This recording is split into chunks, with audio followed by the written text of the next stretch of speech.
Can you hear me now?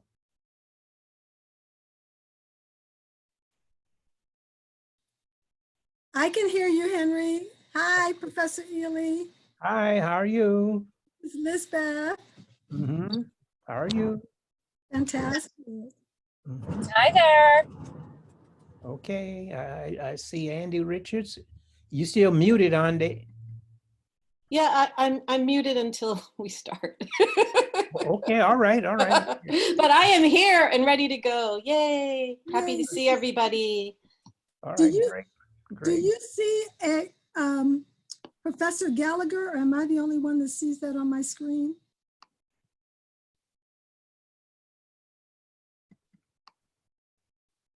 Oh, you mean what we see, what's shared on the screen, Lisbeth? Yeah, we all see a photo of the Professor president. Gallagher. Yeah. Okay.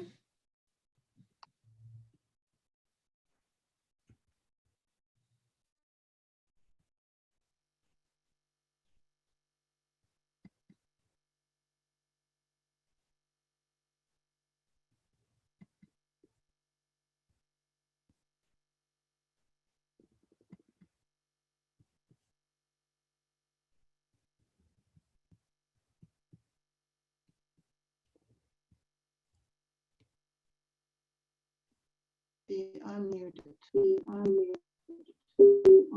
Can you hear me?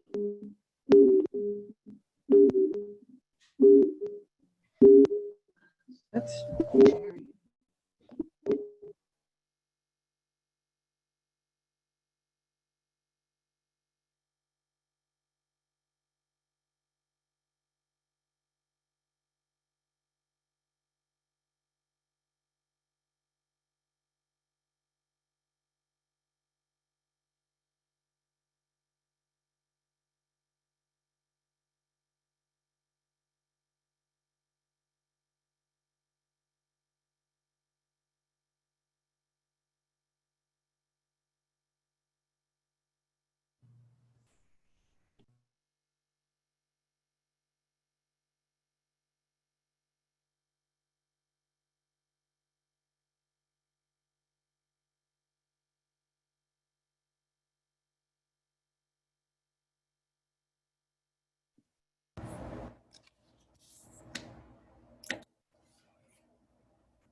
Hi, everybody. So sorry, I had a little bit of trouble getting on. Not sure what my trouble was, but some sort of, let's see, electronic glitch. No doubt it was me and not the electronics, but here we are. So I think some people are still coming into the room, so I'm going to give it a minute and let everybody come in. Happy to be here with you this afternoon. Wow, Nice. the end of a short week. So great to be here. I was just on campus.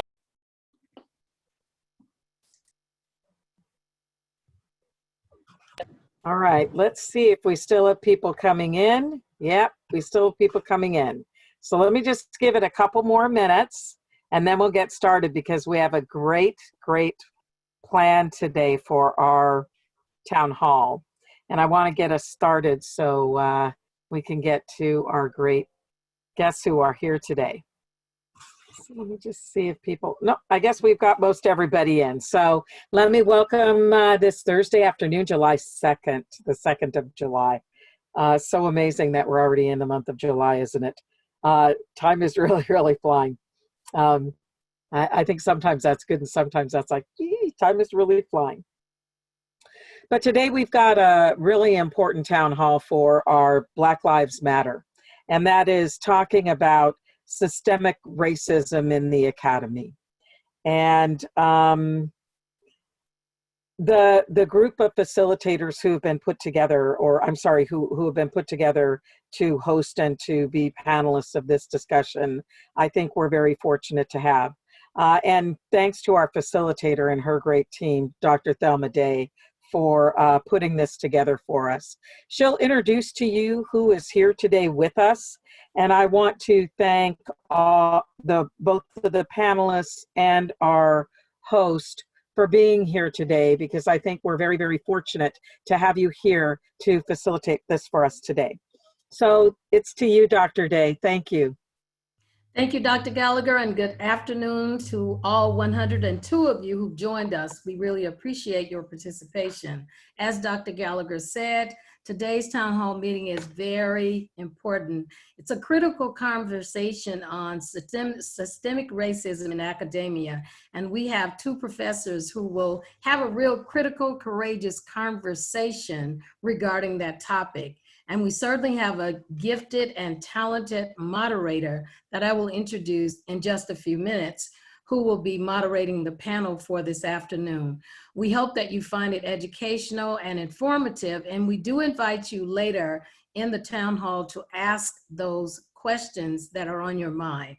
But I would just want to share with you, as we continue to explore ways to address race, racism, and social justice, I want to share an article that I just read. It was published on June 9, 2020 from Inside Higher Education. And the title of the article is "Colleges Must Take a New Approach to Systemic Racism." The author, and I'll put this in the chat box for you because I hope you'll take some time to read it. I found it very educational and informative.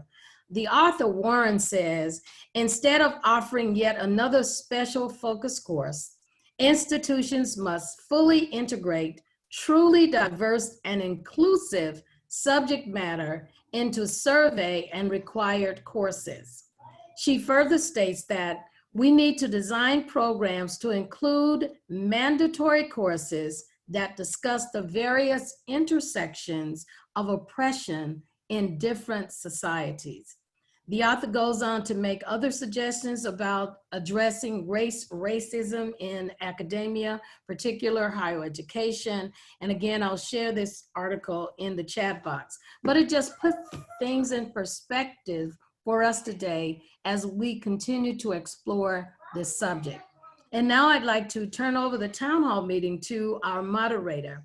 Andy Richards is not a stranger to Los Angeles City College. She is the former editor of the LACC Collegian. She is now currently a master journalism student at UC Berkeley. Andy, it's yours. Hi, everybody. Great to see all of your faces. Some of you I've studied with, so happy. I want to talk a little bit about this topic. Obviously, it's really heavy, a lot of theory around it, a lot of very intelligent people speaking on this. It's so deeply rooted that we may not even realize that it's happening. So hopefully today we'll will shed some light on the problem. Joe Fegan defines systemic racism in the introduction to his book, Racist America, Roots, Current Realities, and Future Reparations as follows. Systemic racism includes the complex array of anti-Black practices, the unjustly gained political economic power of whites, the continuing economic and other resource inequalities along racial lines, and the white racist ideologies and attitudes created to maintain and rationalize white privilege and power. Systemic here means that the core racist realities are manifested in each of society's major parts. Each major part of US society, the economy, politics, education, religion, the family, reflects the fundamental reality of systemic racism. So that's just something that we can all kind of have floating around in our minds as we go through our talk today. All right, so now on to our panelists. Our panelists today are Henry Ely, Professor Emeritus of African American Studies, and Lisbeth Gant Britton, Associate Professor Adjunct of African American Studies. We live in a system that espouses merit, equality, and a level playing field, but exalts those with wealth, power, and celebrity, however gained. That quote is by Derek Bell from his book, Ethical Ambition, Living a Life of Meaning and Worth. In 1994, 5.3% of the UC Berkeley population was Black. Now it is only 1.8%. So Professor Ely, I'm going to throw the first question to you. Please unmute yourself. How did California Proposition 209 contribute to this situation? And what are some things we can do perhaps to rectify that trend? Well, thank you, Andy, and hello to everyone. Well, the first thing we have to try and understand is how Prop 209 came into existence and then deal with its subsequent impact, particularly on students of color and more specifically upon Black students.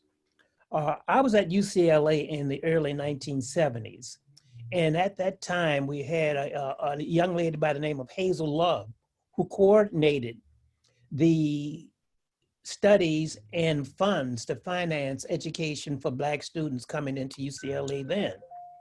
And she did a magnificent job, and we were able to get in and through UCLA with fellowships and owing very, very little money after we graduated. And so I think there were some people who kind of objected to that. And of course, you had the other cases that came along. And then you had Prop 209 said that race would no longer be factored into admission policies. And that significantly hurt Black people, particularly Black people who weren't athletes. And even to this day, that has not been corrected to any degree that is measurable. Other non-white students have kind of caught up, but Black students are still very far behind. Now, coming up in November, there'll be a ballot measure to nullify Prop 209 and to go back to some type of affirmative action policies. But in order for us to understand this, we have to be very, very historically aware of how things came into existence. You know, and I often share this with my students in relationship to systemic racism and white privilege. Once you go back to a 1662 law that took place in Virginia that said that the status of the child would be that of the mother, then you have to understand how things can move forward. And what I mean by that is that if a child in Virginia in the 1600s was born to a slave mother, but the child was fathered by the master, the child would be a slave. And so you have to look at this and within a very, very critical sense. And here you have to say, wait a minute, something's wrong here. A man made a law to enslave the fruit of his seed. Now, once you're able to understand that in great depth, then nothing that man does subsequently should bother you. And so you move forward from that and understand the seasoning process and how it came into existence. And it was designed basically to transform free Africans into enslaved Negroes. And that is the 400-year history that we have to deal with as we move forward. Now we come forward to 209. And I had 3 children at UCLA at one time. 2 of them were beneficiaries of the Jackie Robinson Scholarship. But that's all before 209. I would have a very difficult time telling you as a gold card faculty member, not faculty member, student, graduate student from UCLA. I do not support that. And I've told them that. And they call me annually, want to know if I'm going to contribute. And I tell them, no, I cannot contribute anything more until you correct 209. So hopefully in November, we can correct that and I can send some money to UCLA to help Black students. But see, that's the history of things, you know, and Black students just came out on the short end, particularly if you were a non-athlete. You know, if you didn't play baseball, football, basketball, run track, or do something like that, you were almost missing in action. You see, and so that's where we find ourselves today. You know, and I think we have to move is to make sure we get people registered to vote and get them out there so they can correct the wrong that 209 has caused, particularly upon Black people. Okay, Professor Ely, thank you. We're gonna move on to the next point. I'll just very quickly though, Proposition 209 was a California ballot proposition which, upon its approval in 1996, amended the state constitution to prohibit state governmental institutions from considering race, sex, or ethnicity, specifically in the areas of public employment, public contracting, and public education. So that is the legacy that we will be fighting against and trying to reverse in the upcoming election. Okay, oppression doesn't disappear just because you decided not to teach us that chapter. That is a quote by the poet Clint Smith. The current go-it-alone economic system has created record inequality and stalled mobility for the next generation. Many of us feel that a new paradigm has to be created. Professor Gant Britton, I want to know what your thoughts are about building an infrastructure that will at once support students and provide increased student funding. For example, what if states were rewarded for prioritizing graduation rates and keeping prices low for students? What are your thoughts about some of those things? Thank you so much, Andy. I do have one suggestion that I would like to make in that regard. And if it's something that someone else knows more about, or you can correct me, please do so. You know, one of the things when we look at our LACC campus that we notice so much in terms of students, where are many of the Black students? They are in prison. They are incarcerated. And so in terms of not only funding and support, but the idea of students even being able to take courses, we have to factor in for this generation at this time, the mass incarceration situation. Now, currently, Governor Newsom has just issued a press release based on the Black Lives Matter issues saying 2 things. He would like to dismantle the juvenile justice system altogether and close 2 state prisons. Now that would obviously free up funds for education, but it would take a long time for that process to actually happen.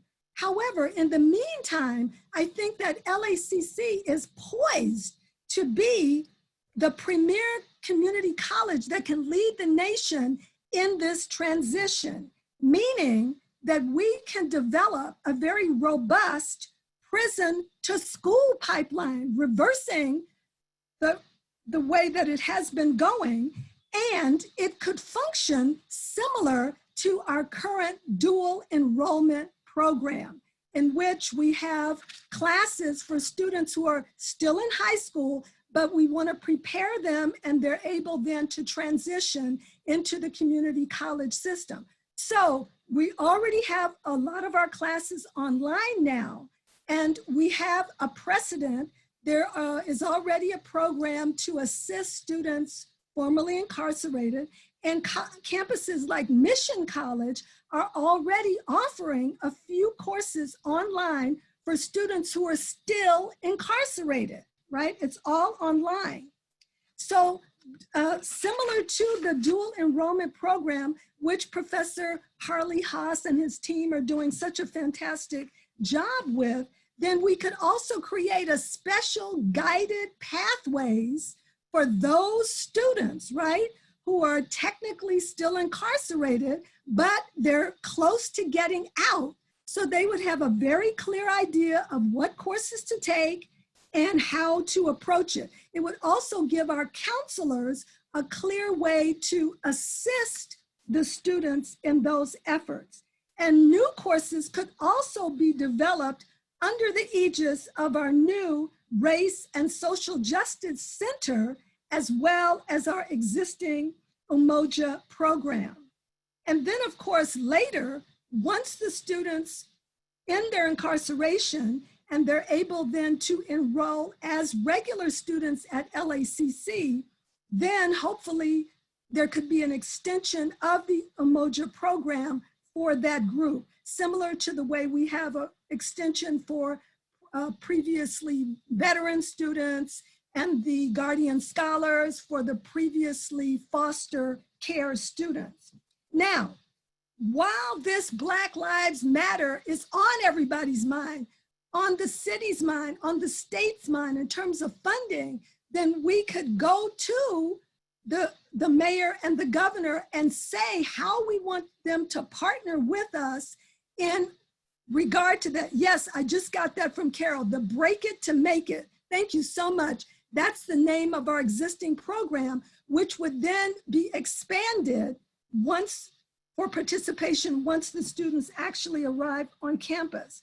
So then we could ask to partner with the city and state starting now, because everything is still on their minds, and ask them to work on ways to provide funding to start this special type of dual enrollment program. Professor Britton, that is like a plan of action that's ready to be proposed to our city officials. Thank you so much. I'm just watching the clock because I want to get to a couple more topics, and then I want to be able to open it up to everyone else that's here with us. You were born into a society which spelled out with brutal clarity and in as many ways as possible that you were a worthless human being. You were not expected to aspire to excellence. You were expected to make peace with mediocrity. That quote is from The Fire Next Time by the very famous James Baldwin. Professor Ely, I would like you to talk to us about changes in the academic departments here at Los Angeles City College and how that has affected some of the course offerings that the school has archived. Okay, well, thank you. You know, I understand what James Baldwin was saying, but those of us who came a little bit before James Baldwin, we were not shackled with that. We were expected to achieve and given the resources to do so. But let's go on and deal with the curriculum issues at City College. I used to be the chair of the American Cultures Department, and in that we had African American Studies, Mexican American Studies, and Asian American Studies. In the 1990s, under Mary Spangler, that particular department was dissolved, and those courses were moved into social science. And as a consequence of that, we lost a serious Black footprint at the table. And since then, courses, particularly in African American Studies, have been removed from the schedule, not canceled, removed from the schedule and archived. For example, African American Studies 2, African American Studies 7, and African American Studies 6s were all very, very vibrant courses at one time when we had the American Cultures Department. But since then, including Afro 5, these kind of courses have been they have not been offered on a regular basis. And once they've been archived, it's almost like pulling teeth from a hen to get them back into the curriculum and get them back on the schedule. So that's one thing we have to do, and we can do that forthrightly with the coming schedule for 2021.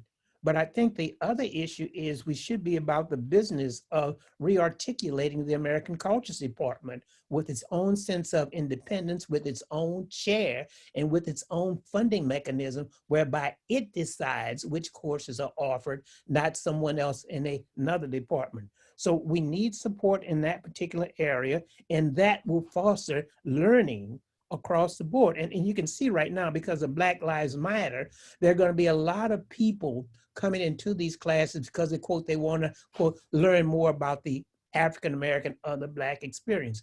That's fine, but I think those decisions should be made by a Black chair or whoever the chair is of the American Cultures Department, as opposed to a social science department. So that's one thing I would advocate for. That is, first of all, getting those courses out of archive and back in the schedule. And secondly, the rearticulation of the American Cultures Department as an independent department along with others. Professor Ely, I'm going to, if I may, play a quick video. I think I have sharing ability.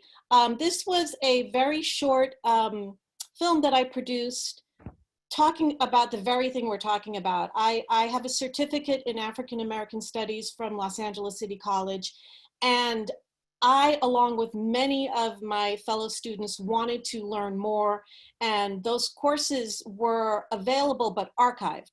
So let's see if this works. It's only about 3 or 4 minutes.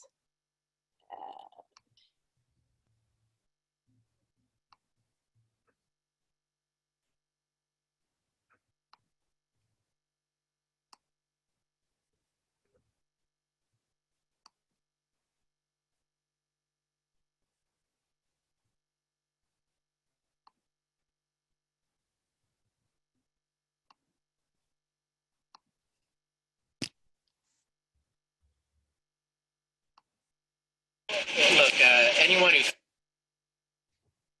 knows racist world in America is obviously sorely mistaken. Recent events in Missouri and Staten Island have obviously shown this not to be true.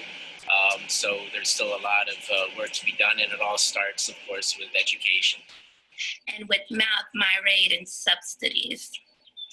Why should the world be overwise and counting all of our tears in size?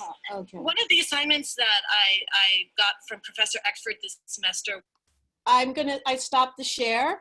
I was warned by Dr. Day that that might be problematic, and it is, but just so you know, the students were, especially the students of African American Studies that in the cohort that I was with, we were very passionate about learning about literature, about music, and all of the policies that went into formulating the laws that exist now. So I guess as a student representative, this is our plea to take a look at those archived courses in African American Studies and reintroduce them into the curriculum. Okay, so we're gonna move on. Professor Gant Britton, we must stop pointing to the exceptions, these bright shining stars who transcend circumstance. We must look to how we can best support the least among us, not spend all our time blindly revering and trying to mimic the greatest without demanding systemic change. That quote is from Bad Feminist by Roxane Gay. And research shows that a diverse faculty can have a positive impact on student success, especially for students of color. Yet our higher education system has moved slowly to expand those opportunities for faculty and leaders of color. 5% of college presidents are women of color, even though women of color make up nearly a quarter of the total enrollment in colleges and universities. So those are just some of the statistics. So what are your thoughts or perhaps proposed action items with regard to improving culture, climate, communication, and transparency? Thank you so much, Andy. So I'm going to once again start out with a nuts and bolts proposal for LACC right now, just in terms of the interest of time, because you have so aptly talked a lot about the theory, and then if time permits, I'll go back to the larger issue.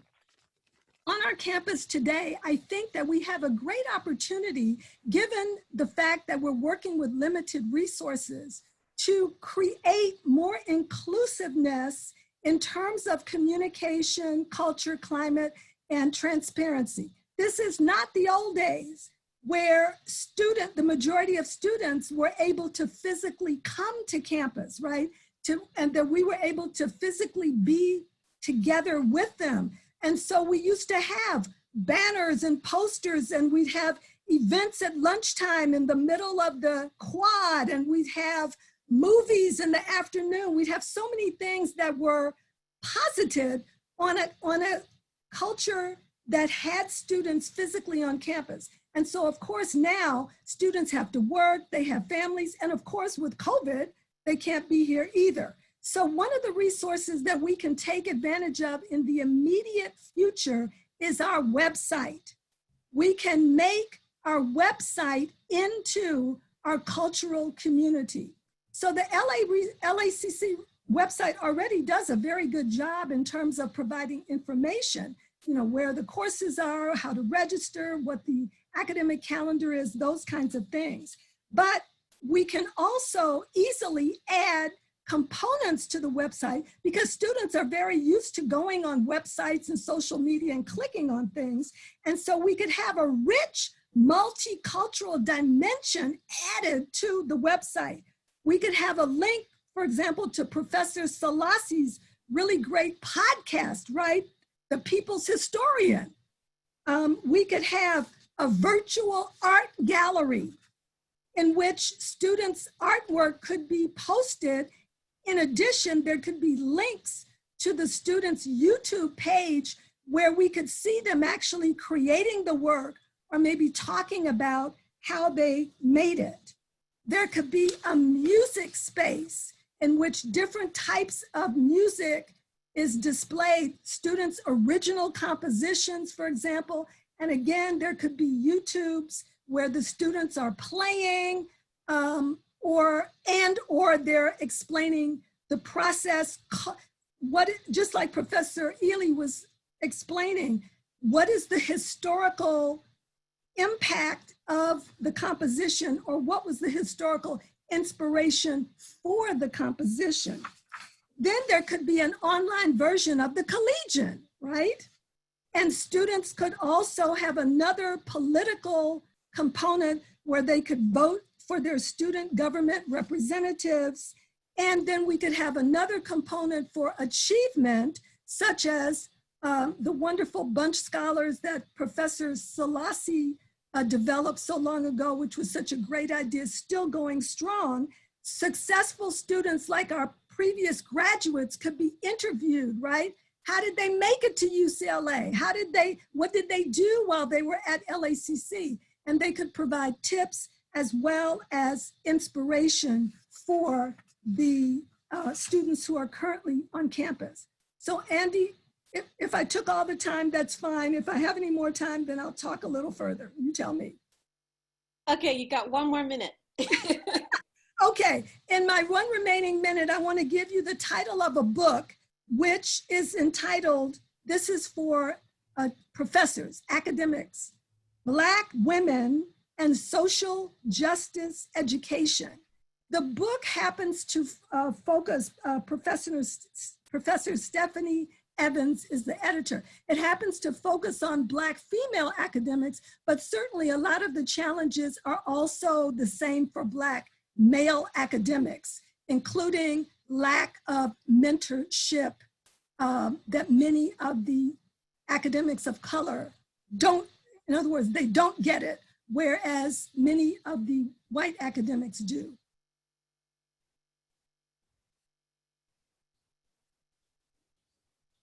Fantastic. Thank you so much. So a couple of things. The Collegian is online, and the Collegian is always available to everyone on our campus, because because we love it when you guys come to us. If not, we will seek you out.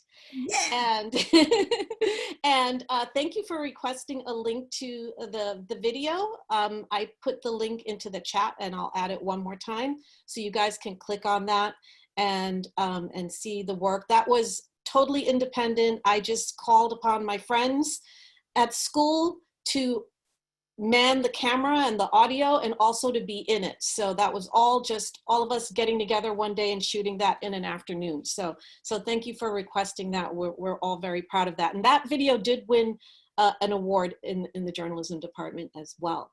So at this point, we have 122 people on this Zoom meeting today. And I'm sure I see lots of interesting comments in the chat.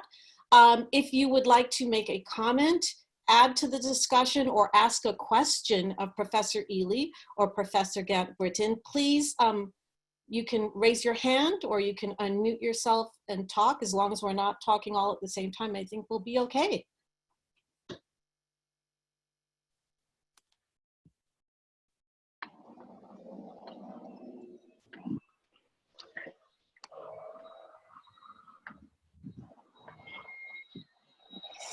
So who's gonna go first?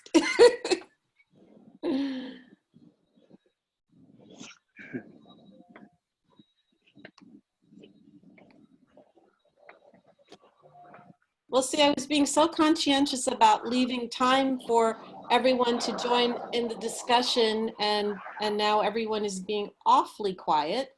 I'm sure someone has a question. Let's see.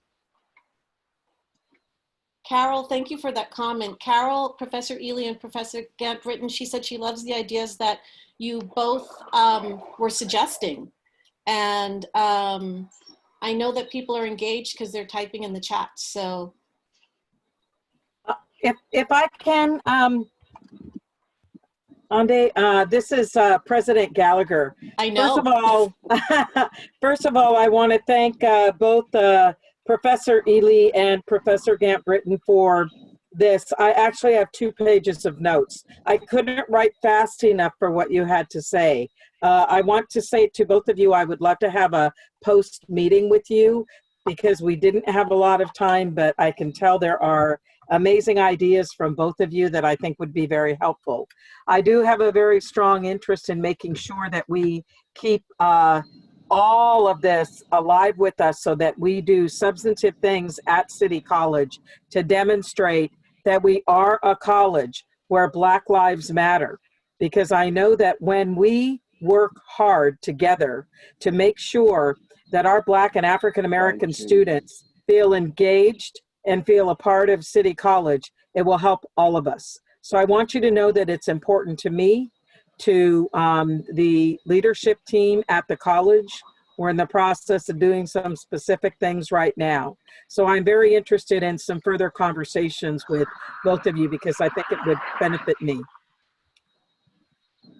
So, Katie Hamilton in our Library Sciences department, how are you? I just saw you this week.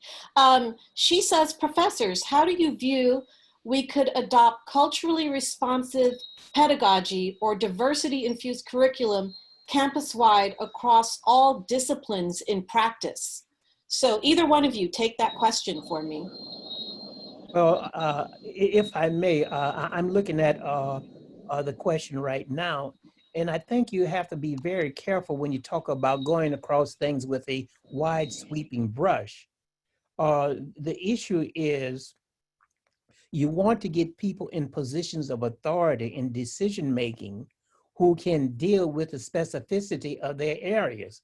For example, you're not going to have the same need in an auto mechanics course or a carpentry course or a very, very high-tech IT course that you would have in sociology, political science. Same thing with foreign languages. And so I think the main thing is that you want to get people of color in front of the classroom as the teacher. And that would take care of a lot of issues. Now, one thing I failed to mention is that we saw the enrollment change at City College in relationship to Black students coming when they dropped the athletic program.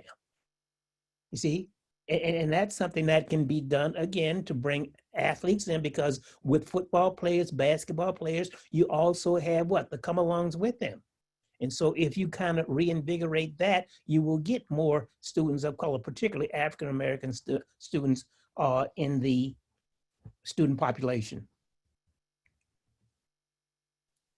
Professor Gant-Britton, do you have anything you wanted to add to that? Yes, if I may just quickly add one thing.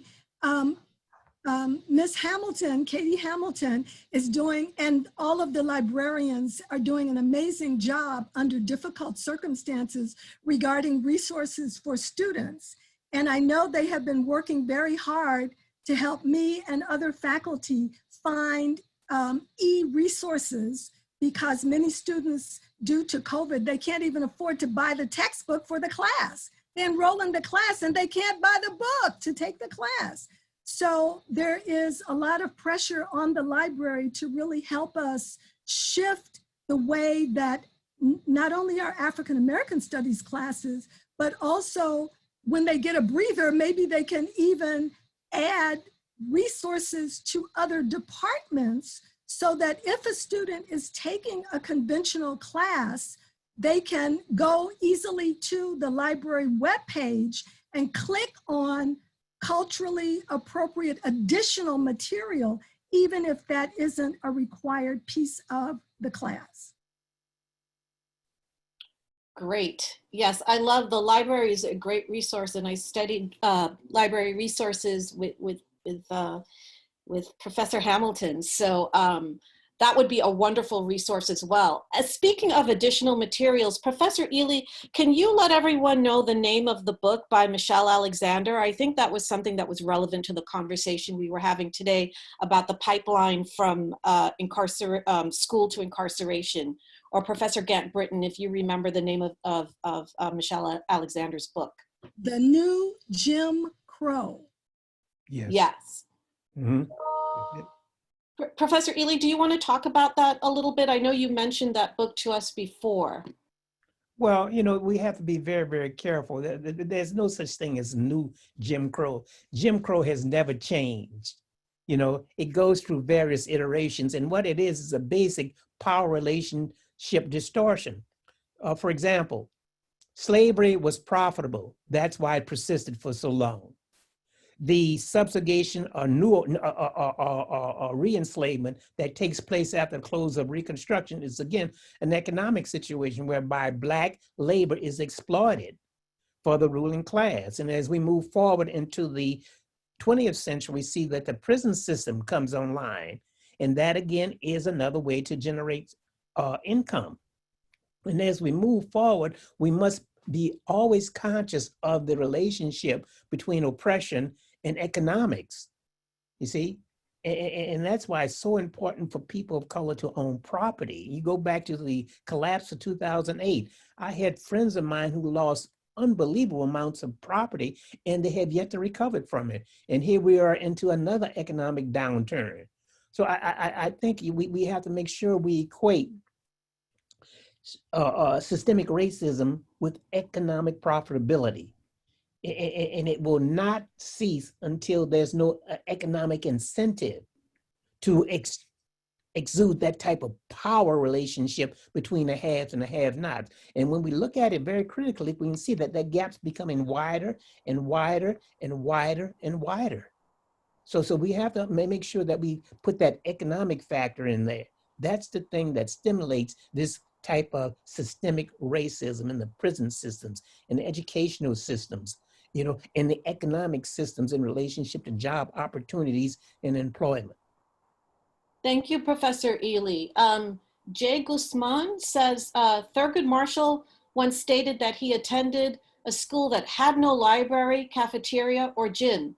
He was arguing that not all schools were equal. If Black Lives Matters at Los Angeles City College, why are we moving so slow to make improvements? Are we moving with what all deliberate speed? Anybody want to comment on Mr. Guzman? I don't even know if it's a Mr., that's an assumption. On Jay Guzman's statement? Well, okay, Gant, I defer to you. Go ahead, Professor Ely. No, you go ahead. Ladies first. I'm from that old school. Okay. Well, I am trying to give practical suggestions today because we have so little time together. So once again, this is a practical answer, and then if time permits, I can give a more theoretical answer. So with limited resources for the LACC campus and the district as a whole, in terms of looking at maximizing what we have today with regard to that, one of the things that we could think of doing is transforming the bookstore, meaning that we could make the bookstore into a bookstore and e-resource center. Because nowadays, so much of our education is moving online, obviously because of COVID, but also because of the other issues with students having to work and take online classes. So for example, Katie Hamilton is working, as I said, with us to come up with e-books for the classes because they're free. But then some students don't have a laptop. So even though the book is free, now we've solved one problem with the price of the book, but they have another problem because they have no laptop and they can't read the ebook. So they're almost right back to where they're started. We have students trying to take our classes on their phones. It's not possible. They're trying to read an ebook on their phone. So our bookstore could become a bookstore and e-resource center in which we provide, by partnering with Apple and Microsoft, similar to the way the high schools do it. All the high schools in Los Angeles, if you go to their classrooms, if you participate in the dual enrollment program, they either have Macs or Chromebooks, right? All of the kids have them.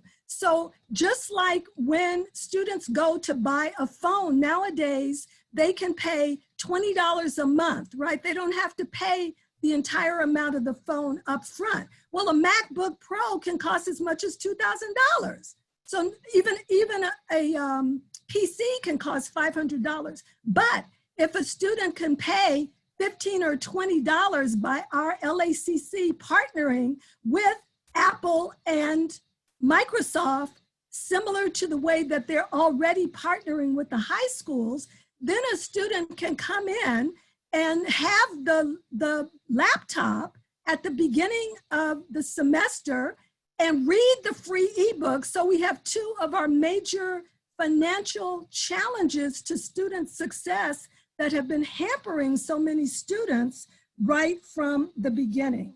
Professor Gant, would you like to replace Betsy DeVos? No. I think we need a change. Okay, so Katie is letting us know that the new Jim Crow is available as an ebook through the library. Don Henschel, I hope I'm saying your name correctly, says athletics have been hard hit due to the ban on large gatherings, yet another way people of color suffer disproportionately in 2020. Also, I think athletics is something that Dr. Gallagher probably will want to look at. We had a situation years ago that caused us to shut down our athletics program, and I know we've been slowly trying to bring that back. But that may be another area where we could put some energy. Professor Muller says, yes to Henry's argument. We need to combine race and class and have it as one word, rare class. When you know better, we need to do better. She's right. Oh, okay, yeah, because I don't know everybody. Linda, she says, yes, and many students need access to more advanced computers, not just Chromebooks. And I can speak to this as a student starting her first year of a master's program. I have been accepted to the, I don't even know this for sure, but I'm pretty sure, into the documentary filmmaking department, and the requirement is for like a $2,500 computer, and I just have a MacBook Air. So at Berkeley, they have a department set up where they will help you get funding or give you a computer that you need to successfully complete your academics. So Definitely we need to look at what other people are doing and adopt some of their practices so that we can foster that kind of success for students here at Los Angeles City College, which of course, even though I'm going to Berkeley, you guys can tell my heart is here because I'm always here. All right, let's see what else is going on. Does anyone else have a comment or a question? If not, Professor Ely or Professor Gant-Britton, are there any other points that you would like to bring up for us today with regard to? Well, Yes. just one thing, you know, and I hope everyone understands what I'm trying to say. We have a holiday coming up. It's called the 4th of July. But what I would like for anyone to do, if they're interested, contact me and I will send you a PDF of Frederick Douglass's assessment of the 4th of July in 1852. He said, what to the slave does the 4th of July mean? And I think we should read that and understand historically that the 4th of July was their celebration and Juneteenth was more like our celebration. Just a suggestion here. And also, if you want, you could get that on Wikipedia too. Frederick Douglass, what to the slave does the 4th of July mean?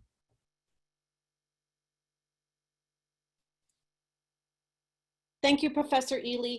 Camille Goulet has a suggestion. She says, could we set up socially distanced labs so that students who need more robust computers could access them? And, you know, we do have labs in our study areas and also at the Collegian and some of the other departments. But again, with the pandemic, I'm not sure how that all works. I don't know if anyone has anything to add to that, but that obviously is one way to tackle the problem. I can answer that question really quickly. We're not able to right now do anything to any great extent on campus. There are substantial directives from the LA County Department of Public Health, and we have limited numbers of people who could even gather into, for example, say a lab. So our goal right now, we have a plan to complete the courses from spring that we could not complete because they need some on-campus ability to complete. But especially given what's happening right now in Los Angeles County with the situation with increased cases and increased hospitalizations, we're not able to do anything right now. I will tell you that this has been something that I have been having communication about from the beginning. And I think that as soon as we will be able to have opportunities like that on campus so our students can access internet, even internet from the parking lot, for example, although we don't have strong internet in our parking lots, but even the outdoor opportunity, we're not able to do that right now because of the limitations and frankly, the liability that we have if there is an outbreak. So unfortunately right now, the timing isn't right for us to do that, but I am paying very, very close attention to any point in time that I might be able to do that. Thank you, Dr. Gallagher. Natalie says, absolutely, we need to celebrate Juneteenth officially. Dr. Gallagher, you heard it. We have to celebrate Juneteenth officially. Although we're usually out of school by then, huh? Summer school's back. Well, but still, we can do Juneteenth. Yeah, exactly. We can do Juneteenth. I spent 9 years at LA Trade Tech College and 6.5 years at LA Southwest College. And so I was used to Juneteenth celebrations every year. And so I definitely want to see us bring back those types of experiences for our students, because that's something very, very important for people to understand and to engage. Oops. Dr. Gallagher, you got muted somehow. Technology. I was finished, I think. Oh, I mean, okay. I could go on and on, but I won't.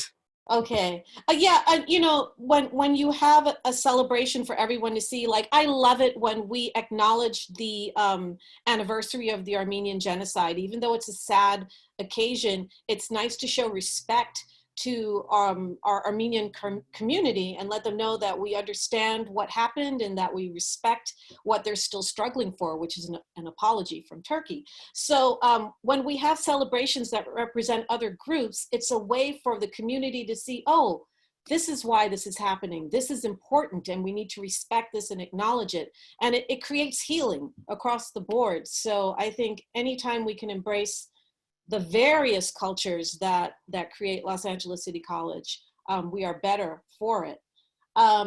Someone posted a link to what to the slave is the 4th of July, if you guys want to read that. Oh, Dorothy Furman posted that. From the library, Yeah, from the library. Mhm. And, okay. Professor Ely or Professor Gant Britton, we have about 6 minutes remaining. Are there any other points that you would like to bring up with regard to racism, specifically in academia? Well, let me make you laugh.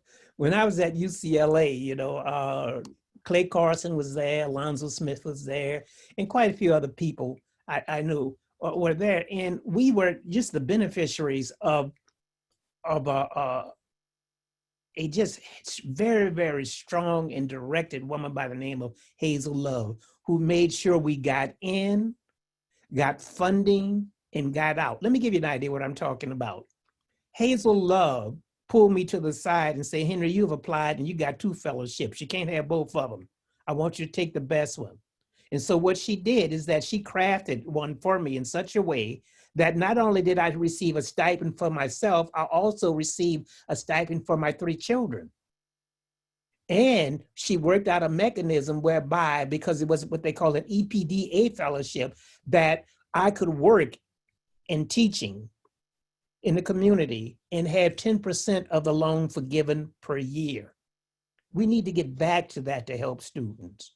You see, we need to get back to that because I know that helped Clay. I know that helped Alonzo. I know that helped the other brothers and sisters who were there at that time. But you had that central person, Hazel Love, and she was a strong Black woman who said, look, you come in here, we're gonna make sure that you get out of here. And she gave the resources to succeed. And we need that. We need that at City College. And I think what Elizabeth said about that prison to school system, I think that's vital because so many of those youngsters come out of prison in such a way that they go right back to the community from which they came, and they don't have the resources to come to school, but more importantly, had this what? Convicted felon on their record.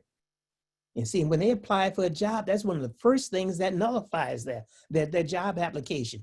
Have you ever been convicted of a felony? And we're going to have to address that structurally and have that impediment removed, because why do you want to bring people back into the community, but they can't get a job and they go back into their old ways? So that's another thing we have to look at systemically, removing that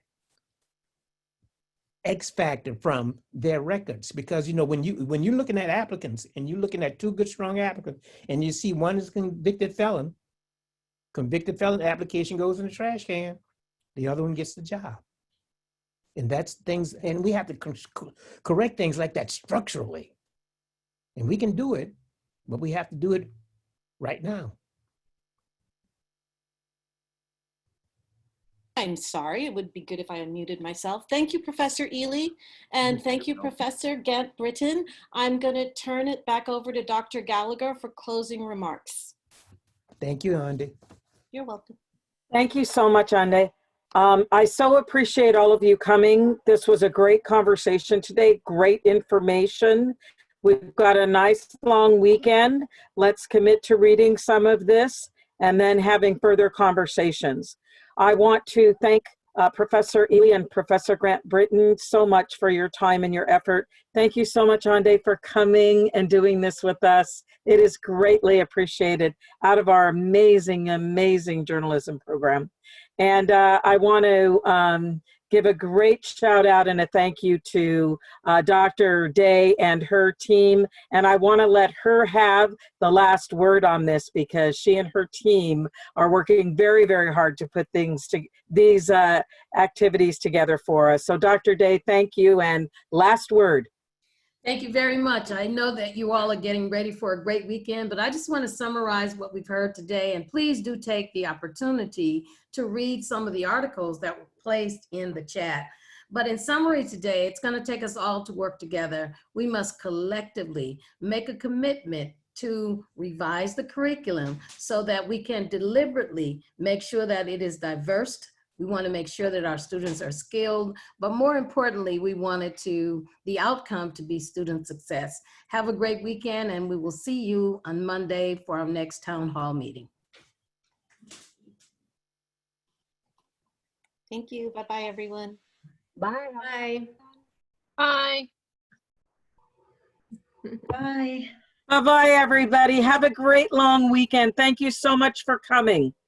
Thank you so much. Everybody. Yes, Bye. thank you. Thank you again. Bye, everybody. Bye-bye. Take care of yourselves. Have a good weekend. Rest and relax. But do some reading. Bye-bye, everyone. Bye-bye. Adios. Bye. Adios.